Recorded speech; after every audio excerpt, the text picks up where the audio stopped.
Mom, Dad, I just have to say, it breaks my heart watching you stress over dinner every night. This year, I don't want you doing the fridge stare down. Hot take, with the new Blue Apron, eating healthy is easy. They've got pre-made and one-pan meals with plenty of balanced nutrition. No subscription needed. You could be plating like a chef instead of negotiating with leftovers. Make it your healthy, tasty, and easy 2026 dinner resolution. Just saying. Get 50% off your first 2 orders plus free shipping with code LISTEN50. Terms and conditions apply. Visit blueapron.com/terms for more. Exécuté par qui? Fabrice Florent. Bonjour, bonsoir, bon après-midi à toutes et à tous et bienvenue dans ce nouvel épisode d'Histoire d'argent. Dans cette émission, un mardi sur 2 et tous les vendredis, à partir de 6h du matin, on discute avec mes invités de leur rapport à l'argent. Comment le perçoivent-ils, comment ils le gagnent, comment ils y ont été éduqués, comment ils le dépensent, comment ils l'appréhendent tout simplement. Je suis Fabrice Florent et mon métier, c'est de faire parler les gens. Je fais parler mes invités de leur intime parce que je suis convaincu que l'intime est bien plus universel qu'on ne le pense. J'anime des émissions de conversation sur différents sujets, la paternité, la maternité, le succès, les masculinités et bien sûr l'argent. Pour en savoir plus, rendez-vous sur mon site web fabflorent.com, fabflorent.com. Pour revenir à l'argent, je me suis également formé à devenir spécialiste de la relation à l'argent et j'accompagne désormais des dirigeantes, des dirigeants, des freelances mais aussi des salariés à transformer durablement leur relation à l'argent. Pour en savoir plus, vous trouverez un lien dans les notes de cet épisode. Vous êtes nombreuses et nombreux à m'écrire pour me dire que l'histoire d'argent vous a beaucoup aidé à apaiser votre relation à l'argent et vraiment, j'en suis ravi. Si c'est le cas, vous pouvez m'aider en retour en m'envoyant de l'argent avec votre carte bleue ou en vous abonnant à mon Patreon à partir de 5€ par mois. Vous trouverez les liens dans les notes de cet épisode. Merci d'avance, c'est très cool. Vous pouvez également vous abonner à ma newsletter qui est dédiée à l'argent et vous trouverez toutes les infos, encore une fois, pour me contacter dans les notes de cet épisode si vous souhaitez passer à mon micro. Un grand merci d'avance et bonne écoute. Donc trop bien. Bah on parle d'argent alors si tu veux. Allez. Parlons d'argent. Comment t'es avec le fait de parler d'argent ? En tout cas, dans un micro, publiquement, de parler de ta relation à l'argent. Comment tu te sens ? Je pense que je suis plutôt à l'aise dans le sens où j'en ai fait un peu presque un petit combat personnel sur le fait de montrer l'exemple d'une certaine manière en fait, dans le fait d'être transparent avec les chiffres, parce que moi c'est quelque chose qui a pu me déranger ou me frustrer par le passé, où je trouvais que d'un coup quand tu découvres les chiffres de trucs, tu dis ah d'accord, en fait cette personne gagne tant, j'en avais aucune idée, ou alors cette personne se donne tellement de mal et est tellement peu rémunérée par rapport au mal. Tu vois, on peut parler je sais pas de personnes qui ont des métiers qui sont difficiles et tu te dis mais waouh, mais il y a en fait, tu comprends plein de choses de la vie, je trouve, quand tu comprends les chiffres qu'il y a derrière. Et du coup, je me dis que ça peut aider aussi des gens à prendre des décisions beaucoup plus mûres, réfléchies et plus s'épanouir si on comprend mieux ce que coûtent les choses, comment ça fonctionne. Tu vois, n'importe quoi, tu veux investir dans un bien immobilier, en fait, se dire, en fait, les prêts, le pourcentage, c'est 3%, maintenant c'est 3% tous les ans pendant 25 ans, tu vois, tous ces trucs-là, ça va coûter tant, et ces trucs-là, c'est important, et donc, je trouve ça cool d'en parler, ouais. Bon, donc Pierre, t'es entrepreneur, ouais. C'est comme ça que tu dis? Ouais, je suis entrepreneur. Tu dis que t'es entrepreneur? Depuis, 3 ans maintenant, c'est ça? J'ai quitté mon job, moi, chez Google, il y a 5 ans, en 2019-2020. Et du coup, aujourd'hui, j'entreprends depuis Biarritz. J'ai plusieurs activités. J'essaie de trouver mon équilibre. C'est un peu ça, ma quête personnelle, c'est de trouver le sweet spot dans lequel je vais pouvoir m'épanouir et profiter au maximum. Et, ça veut dire quoi, l'équilibre alors, et comment tu cherches, comment tu le trouves? Je le cherche justement, on est en plein de discussions avec des gens pour comprendre c'est quoi leur modèle entre le sommet de l'iceberg, tu vois, ce qu'on voit sur Instagram, les stories, ce qu'on voit sur les réseaux sociaux, sur LinkedIn, mais concrètement, c'est quoi ton quotidien? Moi, c'est vraiment une des questions que je pose le plus aux gens. Je suis head of, je sais pas, tu vois, marketing dans telle boîte, ou alors je suis CEO, je suis tadada. Ok, d'accord. Ça veut rien dire. Mais c'est quoi, le matin, tu te lèves et tu fais quoi? Et t'as combien de temps de transport? Et tu travailles avec combien de personnes? Et c'est quoi tes tâches? Et t'es sur Excel pendant 4 heures? Ah d'accord, j'avais pas compris. Ça a l'air moins marrant d'un coup d'un seul. Et il y a des gens pour qui c'est génial, mais d'autres pour qui ça l'est moins. Et donc du coup, vraiment de creuser sous la surface. Et du coup, de tester plein de choses pour affiner au fur et à mesure. J'ai l'impression qu'un des moyens de trouver ce qu'on aime, c'est de faire plein de choses et de dire ça, j'aime pas, ça, j'aime pas, ça, j'aime pas. Et puis, finalement, on s'avance et on se dit, là, tu sais, c'est ce fameux ikigai, quoi. En fait, genre, ça me plaît, ça apporte de la valeur, c'est un impact positif, c'est utile et je suis bien rémunéré pour, c'est mon sweet spot. Et du coup, ouais, j'essaie d'être dans cette quête-là, quoi. Donc en gros, c'est vraiment, t'as l'impression, enfin, ce que j'entends, c'est que depuis que t'es entrepreneur, c'est vraiment l'un de tes trucs. C'est-à-dire, ok, comment je peux faire pour trouver un équilibre dans ma vie et pour faire en sorte que tout aille bien, quoi. Et tu adaptes ton activité, tes missions, et puis finalement aussi ce que tu proposes aux gens, ton offre, à ça. C'est ça? 100%. Tout le temps. Depuis le début. Ouais, parce qu'en fait, j'ai quitté mon job parce que ça partait d'une frustration de me dire j'ai besoin de plus de liberté dans mes choix. Moi, j'adore, tu vois, me lever le matin, avoir une idée et l'exécuter dans la journée. Bah, quand t'es en CDI et que t'as des personnes avec qui il faut faire valider des choses, ça marche pas, par exemple, tu vois. Surtout dans une boîte comme Google, j'imagine, où ouais, il y a 12 000 strates. Bien sûr, exactement. Donc, tu peux avoir les mains liées sur certains trucs et c'est frustrant. C'est pareil, tu vois, des fois, on se rend pas compte le rôle. Moi, par exemple, je suis un doueur, j'adore faire. Mais des fois, tu peux être dans un projet où tu es le chef de projet. Le chef de projet, il est pas là pour faire, il est là pour orchestrer. Oui. Moi, je me suis rendu compte de ça. Ah, bah merde, je suis chef de projet, en fait. Ça va pas du tout, cette histoire. Et du coup, je me dis, bah non, moi, je veux être doueur. Et du coup, c'est intéressant parce que quand tu développes ta boîte, la société te conditionne au fait de dire que si ta boîte se développe, qu'est-ce qu'il faut faire? Embaucher. Quand tu embauches, tu deviens un chef de projet. Exactement. Tu manages des gens. Tu les fais grandir. C'est une mission géniale si c'est ce qui te plaît. Moi, je me suis rendu compte avec le temps que je suis un artisan. J'adore être les mains dans le cambouis, faire. Et donc, en fait, j'accepte que ma croissance, elle est limitée parce que, en fait, j'ai que X heures dans une semaine. Et du coup, je continue à faire au maximum parce que c'est là-dedans que je prends mon plaisir comme un artisan qui fait un beau meuble en bois, un ébéniste, par exemple. Moi, j'aime crafter des choses sur le digital, on va dire, tu vois. Mais c'est ça qui me plaît. Et donc, je vais toujours essayer de conscientiser ces choses-là pour peut-être tester, me perdre pendant quelques semaines, moi, en testant quelque chose. Puis d'un coup, boum, je reviens sur le chemin sur lequel, moi, je me sens bien, quoi. Ça me touche beaucoup ce que tu dis parce que je crois qu'en fait, moi, j'avais créé Mademoiselle vraiment pour écrire des articles, pour créer du contenu. Et bah, tu te doutes bien qu'en fait, à un moment donné, forcément, l'idée, ça a été de plus en plus de déléguer.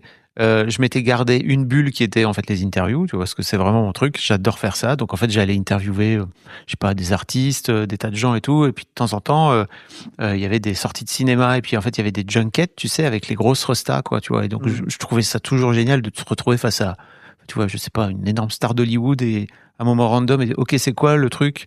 Tu sais, c'est les mecs qui passent leur temps, ils enchaînent toute la journée des interviews. Ils ont toujours les mêmes questions. Donc qu'est-ce que je vais faire pour lui amener une question que personne va lui poser? Et puis un jour, donc j'avais fini par former des membres de mon équipe à l'interview. Et donc bah forcément, de temps en temps, il y avait de plus en plus d'interviews. Et je me suis rendu compte au bout d'un moment que j'avais plus du tout d'interviews. Pourquoi? Parce qu'en fait, elles avaient pris les contacts, et c'est normal, avec les attachés de presse. Et puis un jour, j'entends, ah tiens, je me casse, je vais interviewer The Rock. Et je suis là, putain, mais j'aurais adoré interviewer Dwayne. Pourquoi c'est pas moi là? Ah ouais, parce qu'en fait, c'est fini, quoi, tu vois, je l'ai délégué, et en fait, c'est plus mon rôle. Et je trouve que c'est d'autant plus important que que j'avais fini par ne plus avoir aucune zone de plaisir. Et en fait, pourquoi j'ai créé ces podcasts à l'époque, et notamment Histoire de Daron, c'était en fait, je me suis rendu compte que j'avais plus de zone de plaisir dans mon boulot. Donc je m'étais dit, ok, je vais créer juste mon truc. Parce que bon, c'est bien, elles font Mademoiselle et c'est super, tu vois. Mais ça a été dur pour moi de me rendre compte que, en fait, je faisais plus rien de ce qui m'amusait, quoi. Donc, bah, bravo pour cette lucidité. Moi, j'ai dû passer par embaucher 30 personnes pour y arriver. C'est cool. Merci. Mais alors, pour expliquer un petit peu ce que tu fais, moi, je t'ai découvert par l'intermédiaire, je sais plus si c'est de LinkedIn ou par Substack, en fait, mais en tout cas, tu as une newsletter.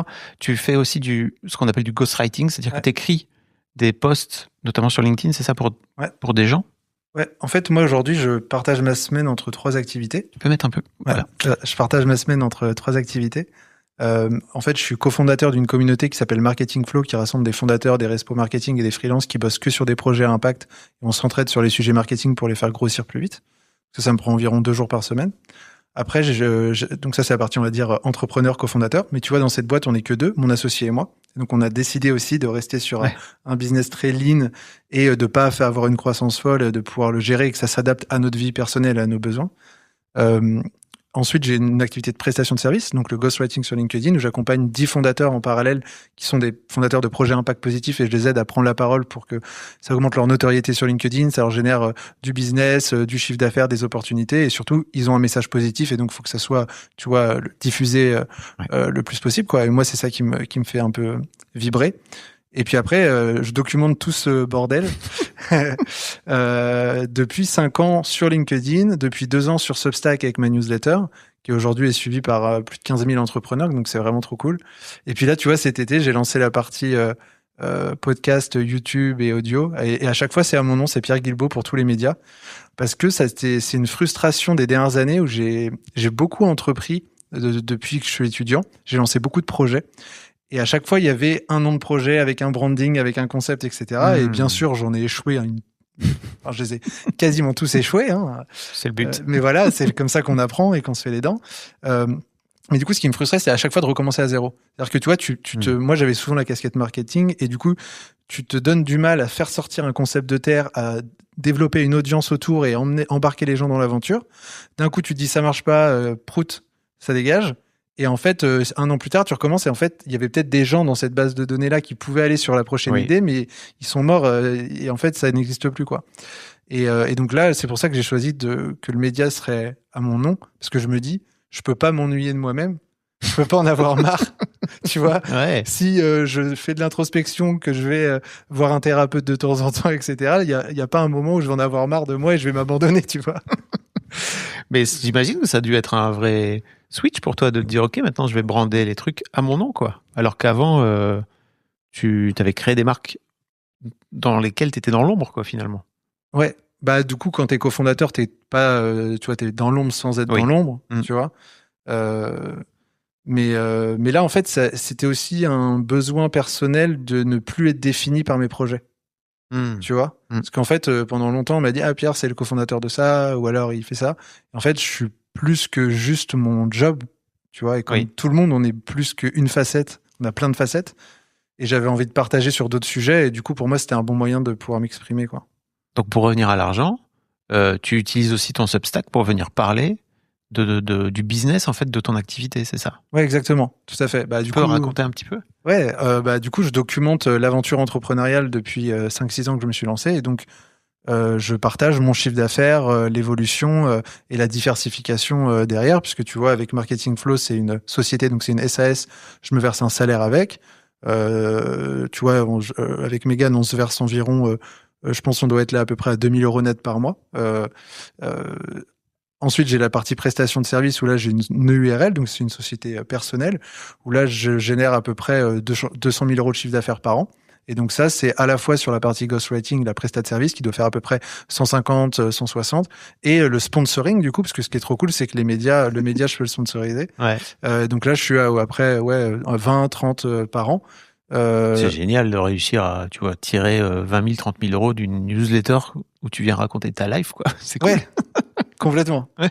Bah, c'est vrai que c'est assez cool. Mais en fait, j'essaye toujours de me dire, vu que je veux pas recruter de personnes pour les manager, vu que je veux rester un artisan, j'essaie toujours de réfléchir comment est-ce que je fais pour qu'une action est égale à 2 résultats, pour créer des effets cumulés. Bah, par exemple, quand j'envoie une newsletter Substack à ma communauté, à la fois je crée du contenu et moi du coup ça me permet d'avoir de l'introspection et de prendre des meilleures décisions en mode attends je vais raconter ça et je vais réfléchir et ça me permet d'avoir mes idées en ordre, donc ça c'est un résultat pour moi. Le deuxième c'est que j'apporte de la valeur à une communauté de personnes qui créent du lien et du coup qui se disent c'est intéressant et qui me suivent, etc. Donc c'est un deuxième résultat. Le troisième c'est que il y a un sponsor qui va sponsoriser, donc là j'ai un troisième résultat financier. Et le quatrième par exemple c'est que dans ces 15 000 personnes il y a des personnes qui disent j'ai envie de bosser avec lui. Donc, je vais le contacter et peut-être que ça va être un client sur le ghostwriting LinkedIn. Et donc, en fait, en envoyant une newsletter, j'ai 4 outcomes positifs pour moi dans ma vie pro et perso. Et donc, j'essaie toujours de réfléchir comme ça pour décupler ce que je peux faire moi-même seul, en fait. Et en fait, l'idée de venir coller des sponsors, c'est venu naturellement ou parce que, bon, j'ai bossé dans la publicité, c'est pas facile d'aller trouver des sponsors. Est-ce que tu as eu une vraie démarche, toi, à un moment donné, de venir dire, OK, je vais créer ce truc-là et en fait, ça va me rapporter de l'argent en plus? Ou alors c'est venu à toi? Moi, j'ai l'impression que les sponsors, ils viennent jamais à nous. J'ai l'impression que ça, c'est un sommet de l'iceberg, tu vois. Je sais pas, tu vas me dire comment toi, ça s'est passé ou ça se passe, mais je pense que plus t'as de la notoriété, forcément, plus t'as des demandes entrantes et je commence à avoir des demandes entrantes assez régulièrement, mais au début, notamment quand tu sors de derrière les fagots, je fais une liste de toutes les boîtes qui pourraient être intéressées par la cible que j'ai, qui sont des indépendants, des entrepreneurs. Ouais. Je les contacte et je leur pitch le projet et je leur propose un package de départ parce que pour le coup, le sponsor avec la newsletter, je l'ai trouvé avant de lancer la newsletter. Incroyable. Donc en fait, ils m'ont accompagné sur 3 mois en sponsorisant le lancement et les 3 x 4, j'en faisais une par semaine à l'époque, donc 12 newsletters au début, quoi. Donc tu veux dire que quand tu as lancé ta newsletter, tu t'es dit ok, je lance ma newsletter, mais je la lance pas sans sponsor. Ouais. Ok. J'ai dit sur LinkedIn, je lance ma newsletter dans 3 semaines avec un sponsor et 1000 abonnés avant de lancer la première newsletter. Je me suis mis un challenge comme ça. Et du coup, j'ai build in public sur LinkedIn pendant 3 semaines et j'ai fait grossir à 1000 abonnés. Et du coup, c'était Shine à l'époque, pas la marque de vêtements dégueulasse, mais la néobanque. Shein, voilà. Shine. Exactement. La néobanque qui m'a accompagné sur le lancement. Ouais. Ok, génial. Et donc, depuis, ça n'a fait que grossir, mais j'imagine que ça te demande du travail aussi, comme tu dis, de venir démarcher. Effectivement, les sponsors, ils finissent par venir à toi, mais déjà pas tout le temps. Ouais. Ou alors, tu t'es affilié à une régie ou un truc comme ça, ou juste tu vas les chercher toi-même, quoi. J'ai 1 ou 2 contacts qui font du placement de sponsoring et qui, de temps en temps, me font une proposition. Je dirais que c'est 30%. Et le reste, c'est moi qui ai fait un travail au début, je pense, de sourcing et de prise de contact et de proposition. Et souvent, tu vois que tu plantes une graine avec les gens et puis finalement, c'est peut-être 6 mois plus tard que ça va payer et que les gens disent on est prêt, finalement, on a le budget, on veut bien tester un encart avec toi, etc. Donc ça se fait plus de cette manière maintenant. Et puis après, il y a les gens, ils reviennent vers toi si ça a bien fonctionné. En fait, c'est comme d'habitude. Oui. S'ils ont un ROI, en fait, 6 mois plus tard, on le refait. Trop bien. Bravo. Et donc, ton intention de venir parler d'argent dans ta newsletter, c'est venu tout de suite, ça? Vraiment? C'était vraiment l'idée de te dire, OK, je vais venir... Enfin, dans la newsletter et sur LinkedIn, j'imagine, tu le faisais aussi avant. Je te suivais pas à l'époque, mais c'était important pour toi de venir parler, de venir mettre des chiffres sur le business?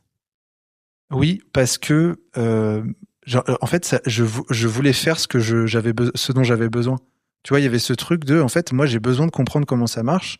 Et c'est pareil, tu vois, il y a des gens qui vont dire, on a fait 1 million d'euros de chiffre d'affaires. Et puis, en fait, tu te rends compte qu'ils sont pas rentables. Et puis, tu te rends compte qu'en fait, c'est la grosse galère. Et puis d'un coup, qu'est-ce qui se passe? Les gens voient ça. Et du coup, ils se disent, je vais me lancer à faire la même chose parce que ça a l'air de marcher. Et encore une fois, on emmène plein de gens. Tu vois, c'est comme le délire des startups et des levées de fonds et de l'hypercroissance. Et moi, plus ça va, plus je rencontre des gens qui se sont fait fracasser par le modèle d'hypercroissance en termes au niveau mental et physique, où en fait c'est un modèle où tu as mis des chiffres sur un BP, il y a t'as des investisseurs qui ont dit on va te mettre 1 million, 2 millions, 4 millions, il faut aller les chercher. Ce chiffre d'objectifs sont intenables. Du coup, tu dois broyer toi-même, tes équipes, etc. Et à la fin, t'en sors, t'es mort. Et ça, en fait, qu'est-ce qui se passe sur LinkedIn? La personne a dit on a levé 4 millions, c'est dingue, tout le monde applaudit. Et les gens se disent c'est trop sexy, j'ai trop envie de le faire. Et dans les coulisses, sous l'iceberg, c'est la galère. C'est la galère. Et du coup, en fait, pourquoi est-ce qu'on suit tous des modèles, tu vois, qui sont pourris de l'intérieur, en fait? J'ai interviewé Maud Alavès il y a pas très longtemps et je mettrai un lien dans les notes parce que c'est trop intéressant. J'ai retrouvé une interview où, 1 an après son lancement, elle était là. Ok, donc là, la première année, j'ai fait 40 000. La deuxième année, je vais faire 100. Donc en fait, la troisième année, je vais faire 300. La troisième, 700. Enfin, celle d'après, 700 et 1 million à 5 ans. Et là, aujourd'hui, j'étais là, en fait, t'en es où, quoi? C'était en 2023. Est-ce que t'as réussi à atteindre ton million, quoi? Parce qu'on est à peu près dedans, quoi. Et elle me disait, non, pas du tout. Et en fait, elle me disait, pour moi, c'était simple. C'était juste exponentiel, quoi. Et derrière l'iceberg, en dessous de l'iceberg, qu'est-ce qui se passait? C'était pas le même délire, quoi. Et je crois que c'est important aussi de venir prendre conscience de ce qui se joue derrière et déjà de venir se dire j'ai accompagné un de mes clients là sur la relation à l'argent qui lui est passé en gros il s'était dit ok je vais passer de 300 à 1 million ce qui est déjà énorme. En fait il a fait que de 300 à 700 et donc il était déçu. C'est terrible. C'est terrible. Je lui disais mais c'est génial en fait t'as fait plus de x2 en une année, mais en fait, qui fait ça? Et puis, pas x2 de 50 à 100, ce qui est assez facile à faire. Ouais. Non, t'as fait x2 de 300 à 700, quoi. Mais non, il s'était flingué la tête à se dire, non, c'est bon, je vais faire x3, quoi. Même plus que x3. Je sais pas si t'as envie de réagir par rapport à... non, mais je trouve ça hyper intéressant parce que justement, moi, c'est un de mes grandes convictions, c'est le fait il faut absolument trouver dans ce fameux équilibre, un équilibre entre ambition et satisfaction. Parce que, et tu vois, genre là, je suis assis sur un canapé. En fait, je pense à ça parce que ça se connecte avec une idée où, il y a quelques années, je me suis dit, j'étais assis sur un canapé, tu vois, dans un appart, je me lève le matin tôt, un samedi, et je me dis, en fait, genre, si maintenant t'es pas heureux sur ce canapé, c'est pas si, j'en sais rien, dans 5 ans, t'as une belle maison avec un super beau canapé, etc., et tu te lèves le samedi matin, tu seras pas plus heureux. Genre, ça sera agréable autour de toi, mais si t'es pas capable d'être heureux maintenant en étant, tu vois, genre, à Biarritz, sur un canapé, sur un petit appart et tout qui est à côté de la mer, mais en fait, tu seras jamais heureux, tu vois. Et ce truc-là de croire que ça sera mieux après, je trouve que c'est tellement des grosses conneries qu'on se dit. En tant qu'humain. Ouais. On peut pas. Ça sera mieux après. Oui, mais après, oui. Mais après, ça sera mieux. Non, mais là, après, ça sera mieux. Et c'est cette fuite vers l'avant où, du coup, dans ton cerveau, tu penses tout le temps au projet d'après, au lieu d'être dans le moment présent. Et donc, quand t'es au projet d'après que t'as pensé, t'es en train de penser au projet encore d'après. Et donc, ta vie est constamment en fuite vers l'avant, quoi.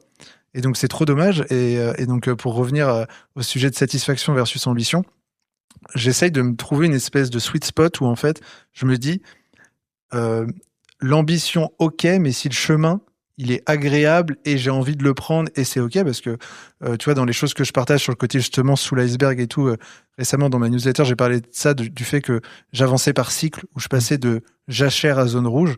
Et du coup, la jachère, c'est le moment où je suis sur un plateau, tout est sous contrôle, je me ressource, j'explore même, tu vois, je vais prendre le temps d'aller plus lire des articles, écouter des podcasts, rencontrer des gens, faire des calls et tout. Puis d'un coup, j'ai décidé où est-ce que je voulais aller.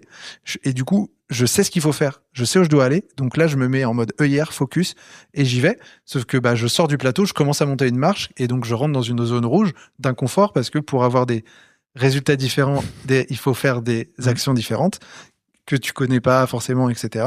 Donc là, je rentre dans une zone rouge. Mais c'est ok si elle est temporaire, si je sais pourquoi je le fais, etc. Mais le pire, c'est de se créer un modèle où, en fait, juste pour ces fameux chiffres-là, on va se fumer, quoi, et c'est un peu dommage. Et donc, je pense que la satisfaction fait beaucoup de bien aussi. Et parce que je pense que si t'es tout le temps insatisfait, t'es jamais vraiment heureux, quoi. Donc, Ah, mais oui, comme tu le dis. La satisfaction, elle vient du moment présent, quoi.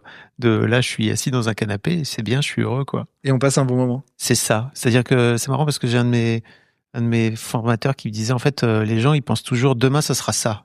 Et en fait, aujourd'hui, c'est pas encore ça. Et là, c'est pas ça. Mais demain, ça sera ça.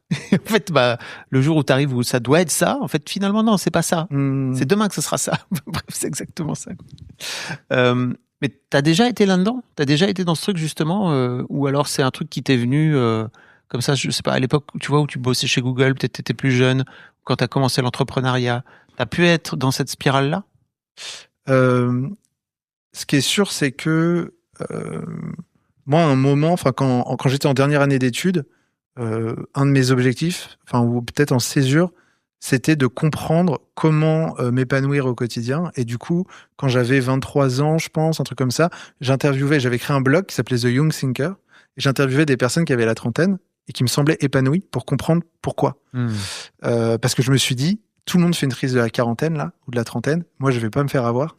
Donc, je vais comprendre directement, dès maintenant. En gros, je me suis dit, je vais hacker le truc pour que dès ma sortie d'école, de commerce, je serai heureux dans le job idéal. Et donc, je suis rentré chez Google et c'était une belle opportunité pour rembourser mon emprunt, avoir un bon salaire, une belle boîte à Paris, etc.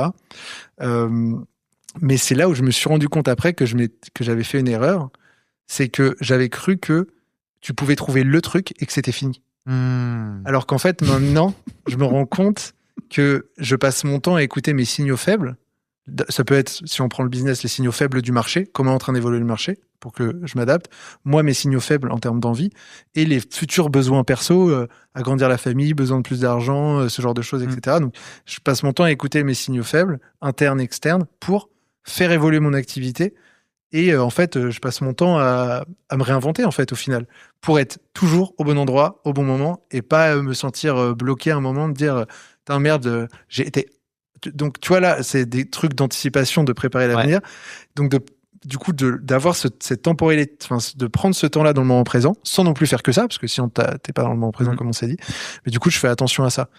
Mais j'ai complètement zappé ta question. J'ai l'impression que j'ai digressé de ouf. Non, pas du tout.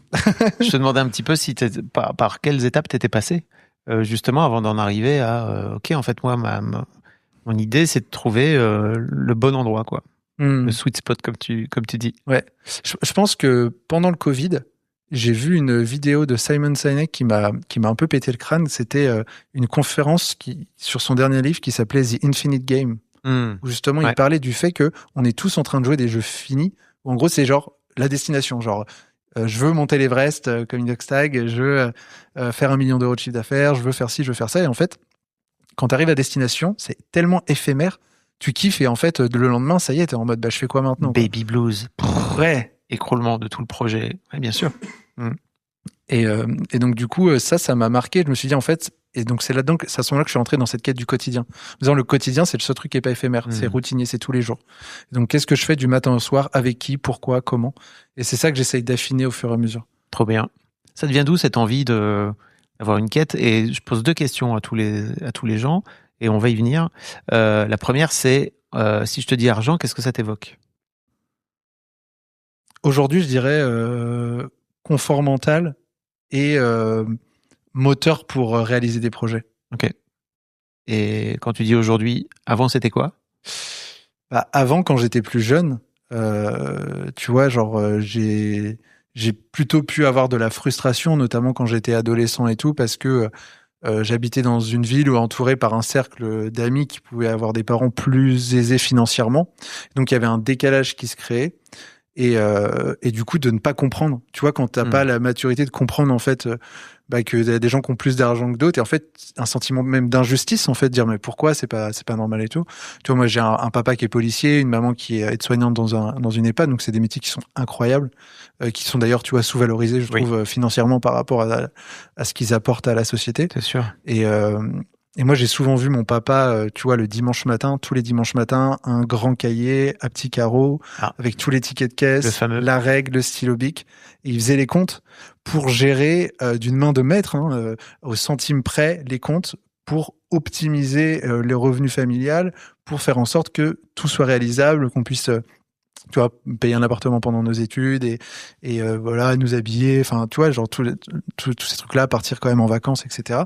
Mais c'est vrai que à certains moments, tu vois, quand t'as des envies et tu vois les autres qui sont habillés avec des fringues de marque, etc., tu comprends pas, t'es frustré. Et je pense que ça fait partie de mes moteurs de me dire, j'ai envie de pas avoir cette frustration. Et je me souviens que mon père, un jour, il a fait un truc assez fort. C'est que je pense que je dois avoir 16 ans et il m'a amené sur la table et il m'a dit, voici combien on gagne. Voici c'est quoi les dépenses du mois. Moins, égal. Et à la fin, voici ce qui reste, tu vois. Et en mode, genre, c'est ça, le statut, c'est ça le contexte. Et donc, en fait, c'est pas qu'on veut pas, c'est qu'on fait de notre mieux et tout, machin. Donc, déjà, ça met une grande claque. Parce que peut-être tu te plaignais, c'est ça, à ce moment-là, t'étais dans, ok, ouais, mais tu vois, en fait, j'étais vocal, j'étais adolescent et en fait, j'étais frustré en fait, j'ai besoin d'un manteau pour l'hiver, pourquoi je dois mettre celui d'il y a 2 hivers, tous mes potes, tu vois. Parce que tu sais pas, tu vois, tu te rends pas compte. Puis c'est aussi un âge où t'es pas forcément, tu vois, dans la gratitude par rapport à tes parents, où t'es plus en train de dire c'est bon, tu vois. Oh, j'ai rien demandé, moi. C'est vous qui m'avez fait. Oui, voilà, en plein dedans le mille, tu vois. Donc ça, je pense que ça a été un moteur aussi au fond de moi de me dire, j'ai pas envie de me poser la question sur l'argent plus tard, et du coup, j'ai envie de me mettre dans les meilleures conditions pour gagner suffisamment, tu vois. Et trop bien, parce que j'allais te demander, est-ce que tu as un souvenir d'enfance marquant en rapport avec l'argent? Bon, tu me racontes cette histoire, alors que t'es plus vraiment dans l'enfance, t'es plutôt dans l'adolescence, mais est-ce que tu as un souvenir d'enfance un peu marquant? C'est marrant parce que ce à quoi je pense maintenant, c'est dans la même veine, c'est en école primaire, et du coup c'est fou parce que je pense que ça m'a vraiment impacté positivement, ça. En école primaire, tu vois, il y avait des modes. Il y avait les cartes Pokémon, les POG, les billes, et même les fiches Diddle. Oui, ça en dit long sur ton âge, direct. Mais... Oui. Et chacune de ces époques et années où il y avait des trucs à collectionner, mes parents, ils m'ont jamais acheté le moindre de ces trucs. Tu vois, c'était pas en mode, genre, je pense que mes parents, ils m'ont jamais acheté un petit pack de Pokémon à ouvrir, ni un sachet de billes, ni des POG et tout. Pourtant, j'en avais des tonnes.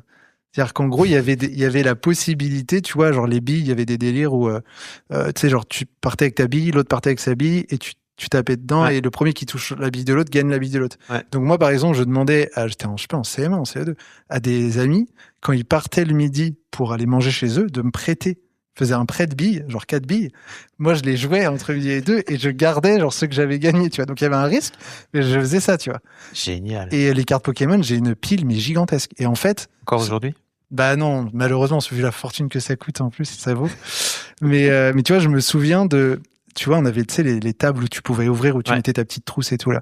Et ben, je regardais mes cartes et je regardais et je me disais, ok, là, il y a Corentin qui vient d'ouvrir un paquet et il a un air bizarre. Je pense que si je lui propose ces 2 cartes-là, il va peut-être pouvoir me les changer. Boum, ça sonnait. Je fonçais voir Corentin, tu vois. Et j'étais en train de penser à ça. Donc, je pense que le côté où t'as, entre guillemets, peu ou pas assez sur certains trucs, peut te donner une énergie, une créativité de ouf. Et qui me sert, je pense, encore aujourd'hui en termes d'état d'esprit et tout, quoi. Tu veux dire que, en gros, quand on n'a pas d'argent, faut avoir des idées. Quand on n'a pas de pétrole, faut avoir des idées, quoi, c'est ça? Un peu, ouais.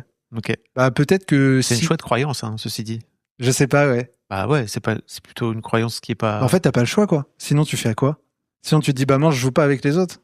C'est dommage. Ou tu te mets à cuire, à cook de la mette, tu vois, comme Walter White. Ouais. Je suis en plein Breaking Bad à nouveau, tu vois, donc ça me revient, tu vois, je me dis, ah ouais, bah, c'est ça aussi. Mais en fait, c'est intéressant parce que je trouve que ça peut être une croyance qui peut être ressource, tu vois, mais ça peut aussi être limitant, c'est-à-dire, en fait, comme il n'y a pas d'argent, bah, c'est valoriser le fait d'aller chercher le système D, quoi, mais c'est peut-être aussi une façon de pas aller chercher plus d'argent, tu vois. Donc c'est intéressant de voir comment tu te positionnes par rapport à ça. C'est peut-être une excuse pour venir te dire non mais en fait moi l'argent c'est bon, j'en ai pas besoin. Et surtout, alors c'est là où je voulais t'amener.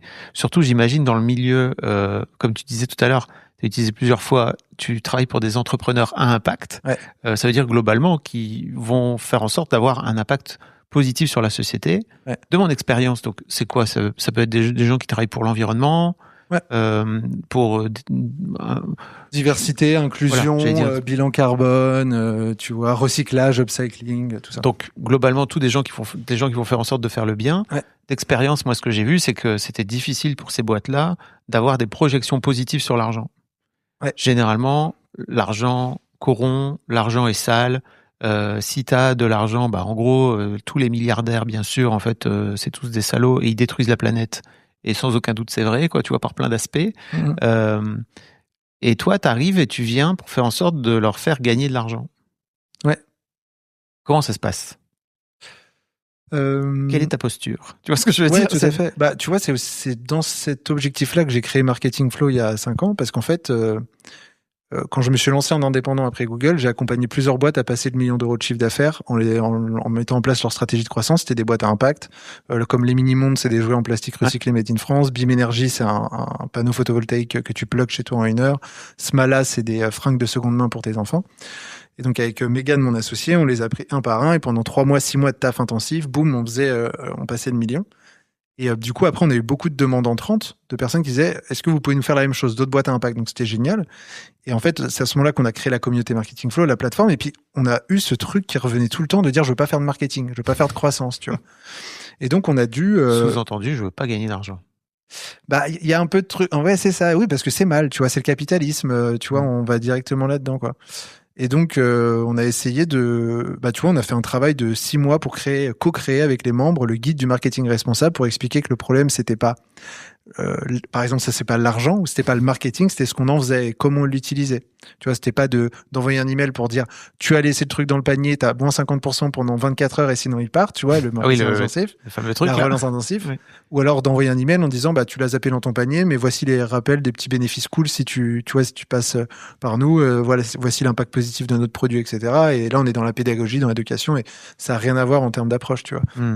Donc c'est sûr qu'il faut les convaincre. Mais après, encore une fois, hein, là, tu vois, j'ai 10 fondateurs en clients et ils ont tous, je pense, des visions totalement différentes. Il y en a qui ont envie de gagner de l'argent, d'autres qui se sont mis dans des statuts, je crois, c'est ESUS, où en fait, tu peux pas gagner plus de 2 ou 4 fois plus que le salaire le plus bas. Ouais.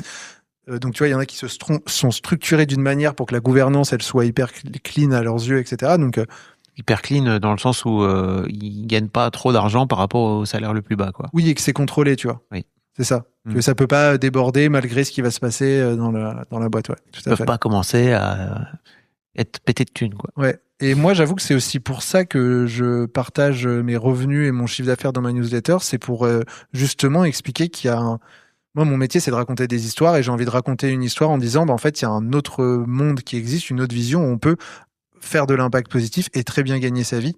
Et sans être forcément dans les milliards, tu vois, mais gagner bien sa vie en étant à l'aise et tout. Et j'essaye et j'ai envie d'ouvrir cette voie-là. C'est important pour moi, tu vois, parce que ça me saoule le discours du sacrifice. Je trouve ça trop dommage, en fait. Alors que j'ai l'impression que tes parents ont plutôt été dans des métiers où on se sacrifie, quoi.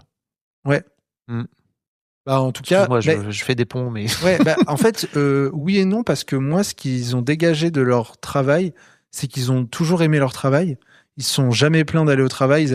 Moi, mes parents, c'est vraiment je pense, la valeur travail, ils me l'ont partagé, tu vois, le fait d'arriver à l'heure, de faire un bon travail et d'être utile. ça, c'est sûr. Ouais.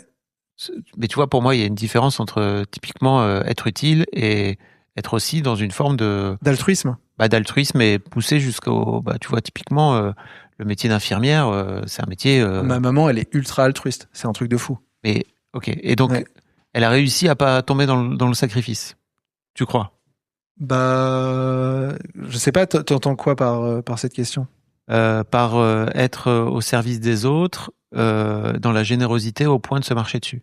Je pense forcément un petit peu, ouais. Dans le fait de se déprioriser, tout à fait, quoi. Ouais.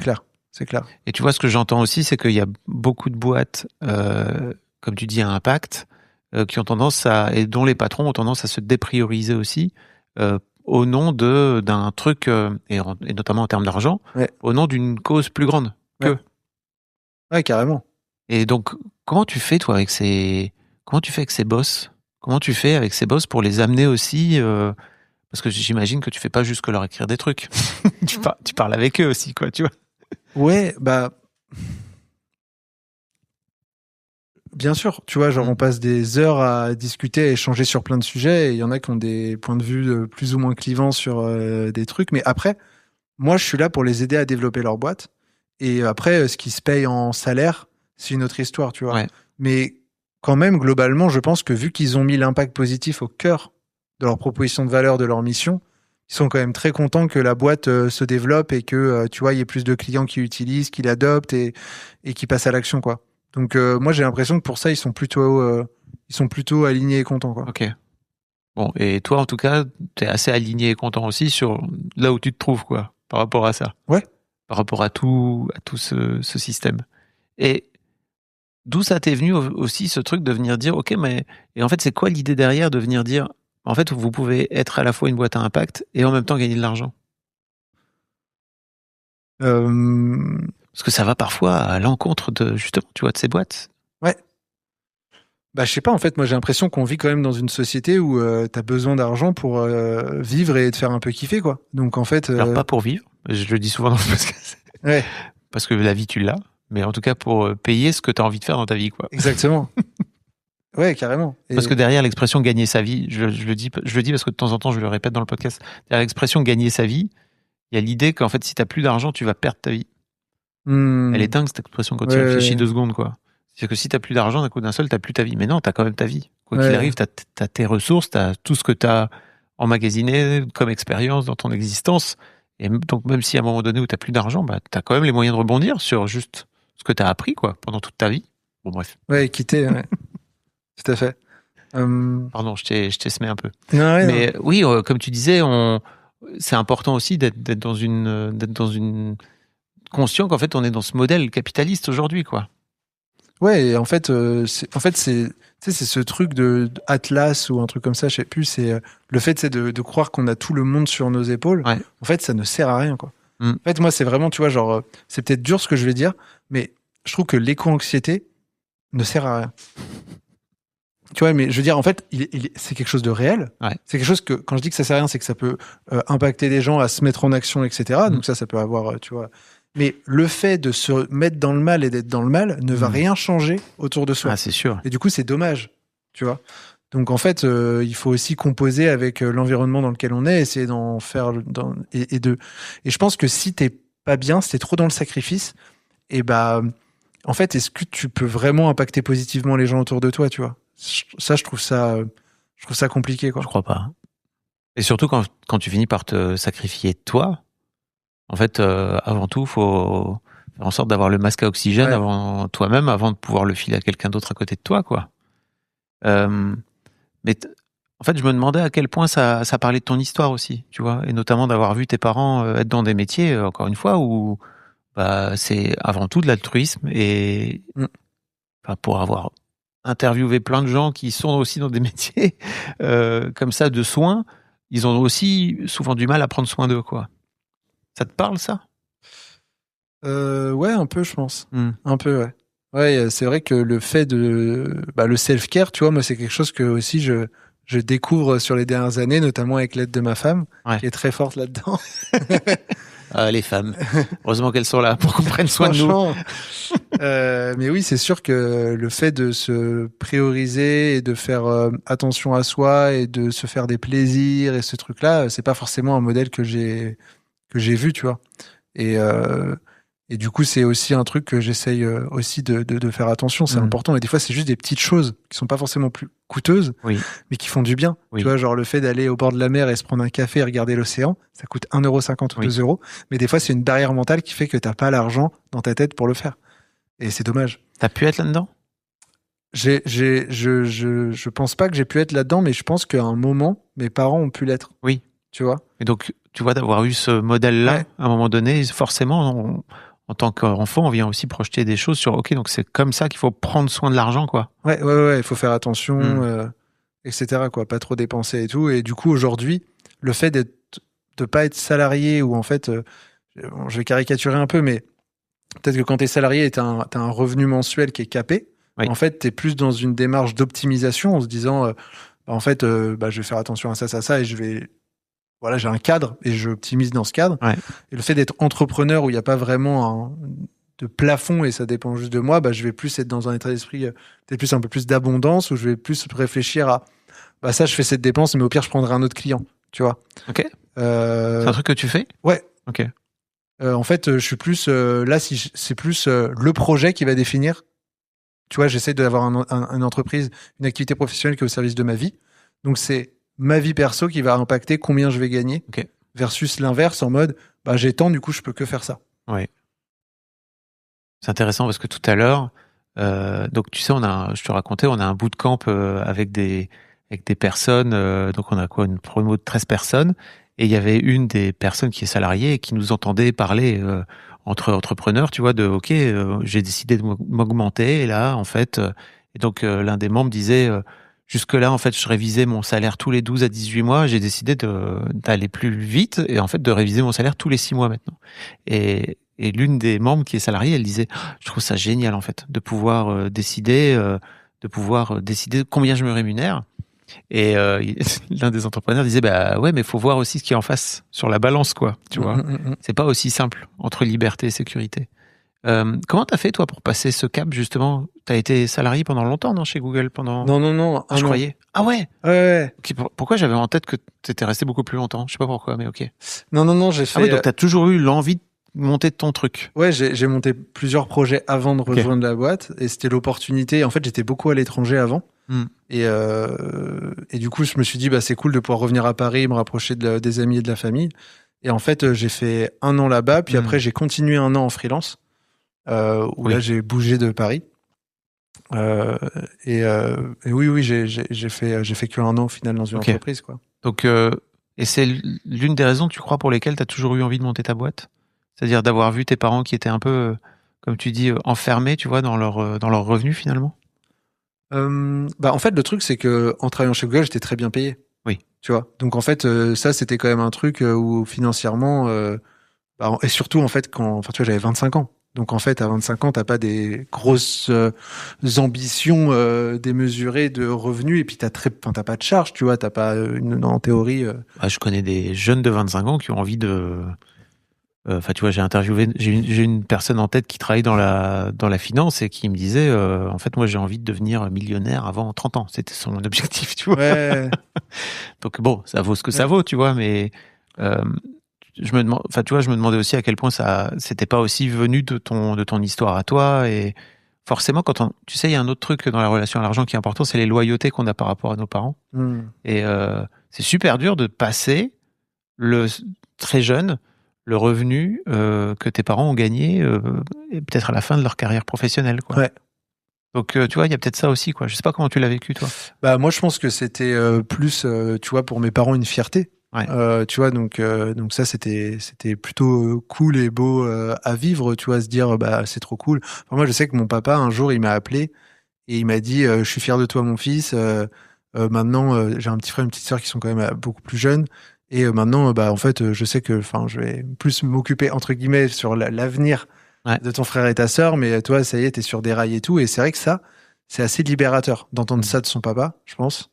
Ça donne des ailes, en fait. Il y a un peu un côté, waouh, ça y est, c'est coché presque, tu vois. Même si tu voulais pas le faire de manière explicite de le cocher, je pense que de manière implicite, peut-être qu'on a ça en nous, tu vois, de vouloir rendre aussi les parents fiers ou ce genre de choses.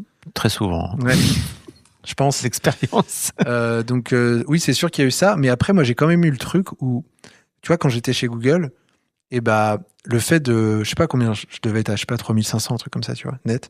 Et en fait, j'étais en mode, mais c'est énorme. Tu vois, parce qu'en fait, j'avais pas de charge.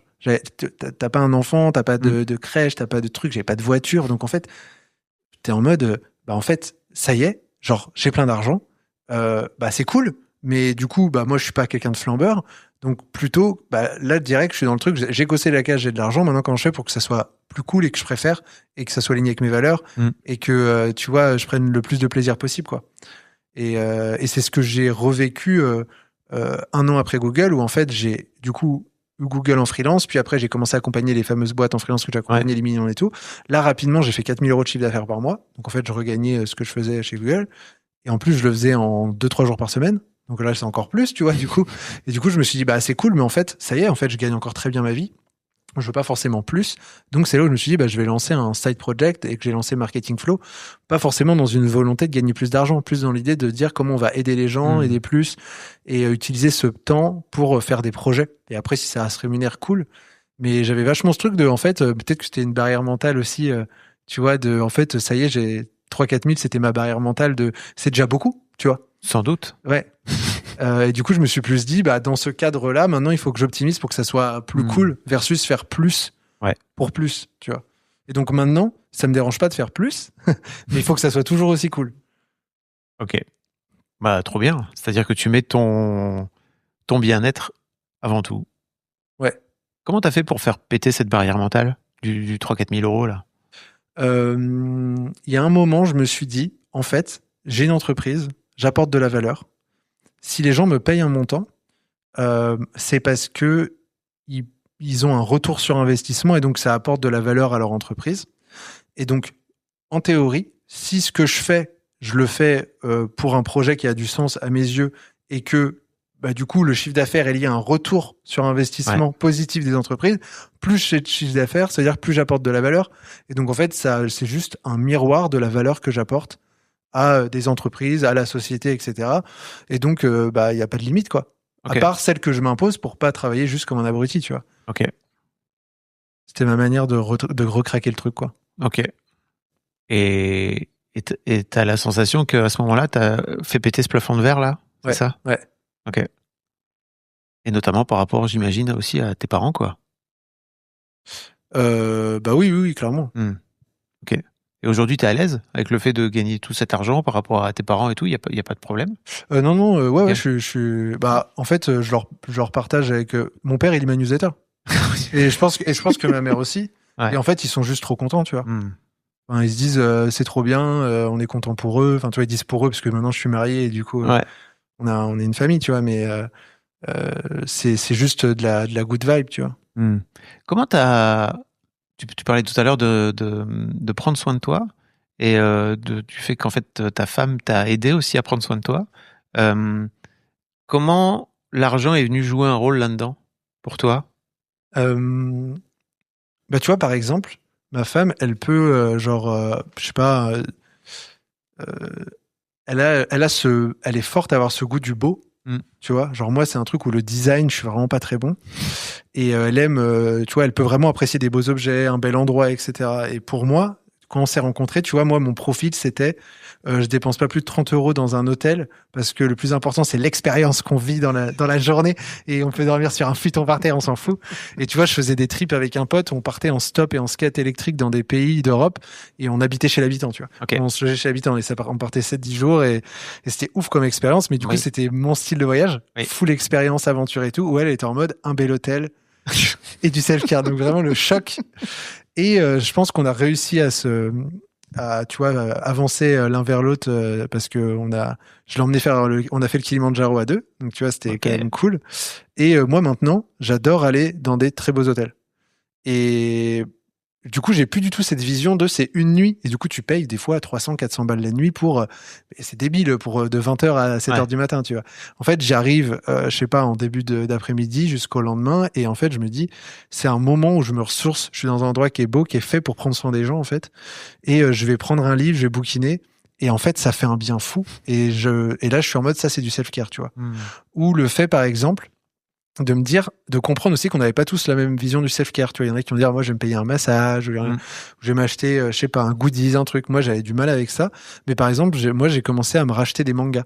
Okay. Tu vois, quand j'avais 14 ans, 15 ans, je lisais One Piece. En fait, je me suis retapé tous les One Piece. Et j'adore. Et en fait, c'est un moment de self-care pur et où, en fait, ça me fait kiffer. C'est un budget en plus. Parce c'est que, totalement un budget. Il y a combien de... Là, dis-toi, j'ai 108 One Piece à 7 € chez moi, donc tu fais le calcul. Mais c'est un plaisir et je les ai tous relus et je les relis de temps en temps. Et en fait, je me suis dit aussi, en fait, on a tous des self-care différents et il faut accepter et c'est très bien, tu vois. Et donc ça fait du bien. C'est du temps pour soi dans des trucs qui nous font plaisir et qui nous ressourcent. Trop bien. J'appelle ça, en tout cas, c'est un truc de Ramit Sethi, je sais pas si tu connais, qui est aux US, là, qui parle beaucoup de relations à l'argent, qui parle de rich life. Et en gros, c'est quoi? En fait, l'idée, c'est, en fait, ta vie riche, elle est pas forcément corrélée à avoir beaucoup d'argent. Il y a plein de choses que tu peux faire dans ta vie riche aujourd'hui pour créer ta vie riche qui nécessitent pas forcément beaucoup d'argent. Alors certes, 108 One Piece à 7 €, bon ça finit par faire un budget, mais j'imagine que tu les as pas achetés d'un coup. Non, sur plusieurs années, bien sûr. Voilà. Et d'un coup d'un seul, regarde à quel point avec 750 balles, tu vois, tu finis par te créer un truc qui est vraiment énorme kiff, quoi. Ouais. Et donc il dit faites en sorte de dépenser le plus d'argent possible dans tous les trucs sur lesquels vous kiffez et en fait de couper tous les trucs dont vous avez strictement rien à foutre. Et je trouve que ça marche très bien.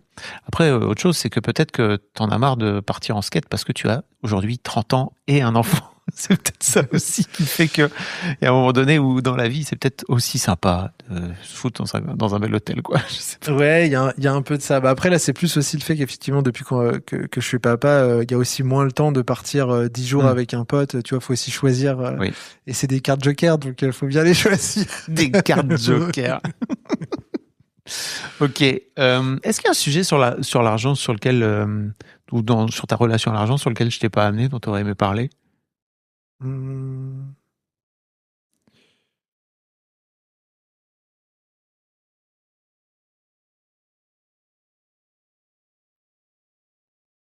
sais pas, ça vient pas comme ça. Peut-être, tu vois, sur les sujets d'éducation financière et d'investissement, tu vois, qui sont des trucs où tu vois, tu découvres. Tu vois, ça par exemple, c'est un truc où je me suis dit, fait chier.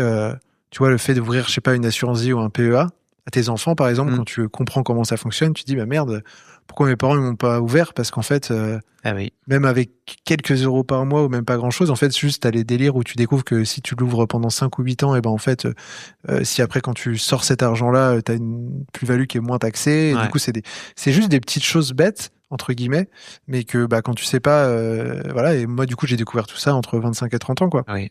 Donc là, tu vois, ma fille est née, je lui ai ouvert une assurance vie directe à son nom et je mets 100 € dessus chaque mois, tu vois. Et c'est important, et j'ai cette vision de me dire, quand elle aura 18, 20 ans, ses études seront payées, en fait. Et l'effort, il est pas énorme, 100 € par mois. Donc j'essaye d'avoir ce truc-là et d'investir, tu vois, aussi l'argent de manière un peu automatisée dans des trucs qui ont un impact positif, tu vois, un plan d'épargne retraite qui va pas investir l'argent dans les énergies fossiles. J'essaie de trouver un certain alignement là-dedans. Mais c'est vrai que quand j'ai découvert tout ça, je me suis dit waouh, dommage qu'on me l'ait pas dit plus tôt, quoi. Ouais. C'est pour ça que Bourdieu a toujours raison, quoi. Pierre Bourdieu, le fameux sociologue, qui dit en fait on fait juste que reproduire les trucs, quoi, tu vois. Et bah typiquement sur les histoires de capital, de capitaux, capital culturel, capital économique, capital financier, bon bah voilà, en fait on tombe dedans, quoi. J'imagine que toi tu feras ça pour ta fille et que ta fille fera peut-être encore mieux pour ses enfants et que effectivement tes parents l'ont pas fait, quoi. Voilà, c'est aussi pour ça apparemment que les richesses se reproduisent, quoi. Ouais. Ok. Bah écoute, merci Pierre. Je crois que j'ai fait le tour de tout ce dont je voulais causer avec toi. Merci beaucoup en tout cas pour ta transparence. Je mettrai les liens de tout de ton LinkedIn, de ton Substack, de ta chaîne YouTube aussi, parce que maintenant tu te lances. J'essaye. Tu te lances sur le YouTube pour les gens qui veulent aller découvrir ton travail. Merci beaucoup, c'était chouette. Merci pour l'accueil, c'est trop cool. Eh ben trop bien.